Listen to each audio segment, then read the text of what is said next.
देवरिया में ओवरब्रिज के नीचे बनी अवैध मजार पर बुलडोजर कार्रवाई के तीसरे दिन बंद हो गई है। बुलडोजर कार्रवाई और मजार को महफूज छोड़ दिया गया है। वहीं 2 दिनों की कार्रवाई में मजार के बगल में जो गैर कानूनी बेसमेंट बनाया गया था उसको बुलडोजर से मुनहदिम किया गया। मजार के ऊपर गुंबद जो ओवरब्रिज की रेलिंग से सटा हुआ था उसको भी गिराया गया है। उसके बाद आज तीसरे दिन बुलडोजर कार्रवाई बंद कर दी गई। देवरिया में अवैध मजार पर बुलडोजर कार्रवाई का आज तीसरा दिन है।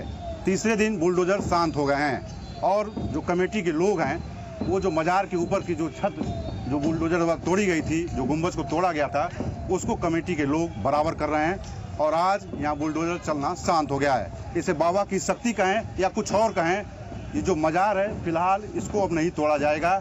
जो यहाँ सबसे बड़ी बात आपको बता दी, जो यहाँ हिंदू और मुसलमान दोनों वर्ग के लोग यहाँ आते हैं। आज एक महिला ने यहाँ जो मन्नत मांगी थी, वो चादर चढ़ाने आई थी, उसको ये बताया गया था कि मजार टूटने वाली है, इसलिए उस महिला ने यहाँ चादर चढ़ाने आई थी।